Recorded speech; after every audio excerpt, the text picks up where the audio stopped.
Hello, everybody. We got another preview to do today. So, this one is going to be for tomorrow night's national semifinal in the USL2, as Vermont Green are going to be playing the Laredo Heat for a trip to the national final. Now, this game's going to be at 9 p.m. tomorrow night, so it's going to be a late one because they're in Texas. And this is going to be a hostile crowd that Vermont Green's going to play against.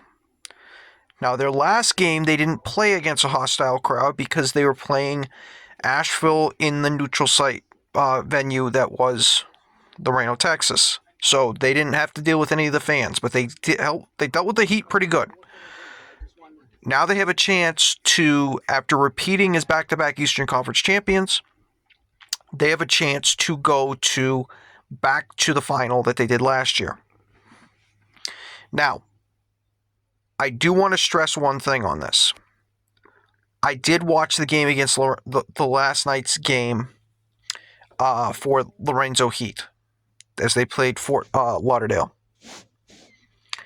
And I do want to say this. I'm not scared of Laredo Heat. Sorry. That Fort Lauderdale team that they played couldn't score, couldn't hit the broadside of a barn from the inside. So you basically, in your offense, wasn't exactly the greatest. Just saying. Now, Laredo Heat is one of 3 undefeated teams that are left. So of the 4 teams that are left, Flint City Bucks is the only team that has a loss on their record. Ventura County, the Ventura Fusion, as I'll say, so it's just easier. They haven't lost a game. Vermont obviously hasn't lost a game. And the Laredo Heat have not lost a Heat as well. Now, to look at the Heat in their record, you have to go back because this is their second year in the league. And they've taken the league by storm in the Texas area. Last year, they went 11 wins, 1 loss, almost perfect. And then they were upset in the first round by Fort Lauderdale 2-1 in extra time. And the fans, I remember vividly that they were upset that they were not selected to be one of the pod hosting places, and it was given to Sarasota, Florida instead. They were extremely bitter about that, and they must have protested the game because guess what? They didn't win. They got upset by Fort Lauderdale. So this year, they go undefeated, 10 wins, 2 draws. They had 31 goals scored, 7 against. They're good. They're a really good home team. They're perfect at home so far. Now, the games that they started, they first played. Now, all their games were played in Laredo, Texas. They have been the host all the way through so far. They beat Texoma, who's a brand new USL2 team. They demoted themselves from USL1 to USL2. They beat them 2-0 at home. That Texoma team had 9 wins and 3 losses, 28 goals scored, 12 against. They then beat GFI Academy. I can't believe I couldn't say that. They creamed them 6-1. That team was 7 wins, 3 draws, 2 losses. Now, that team was also in the same division as Laredo Heat.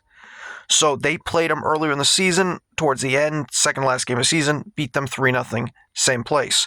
So the one thing I did notice is that team had scored 33 goals and it conceded 20. So that game was about Academy not being able to defend. And then they just played against Fort Lauderdale Academy or United.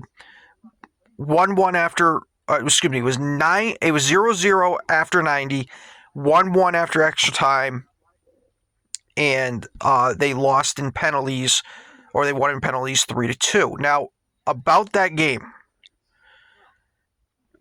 both goalies stood on their heads. I think the Fort Lauderdale keeper was, I would say, the better keeper of the two. Through the first 90, he was making save after save, which I was like, wow. But I won't keep out the keeper for Laredo Heat. I'm not going to keep him out. because he made some good saves as well. I just don't think they were the same quality. And I know that's being very, very nitpicking, but that's how I personally felt. When that game went to extra time, there was nothing in the first.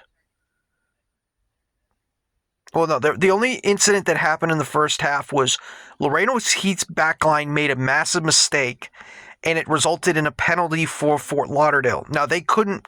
The penalty was ass. It was really bad, so it was an easy save.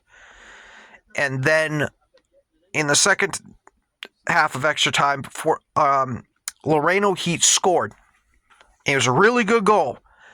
And then they were stupid because the player who scored, I know it's an emotional goal, he took his freaking shirt off.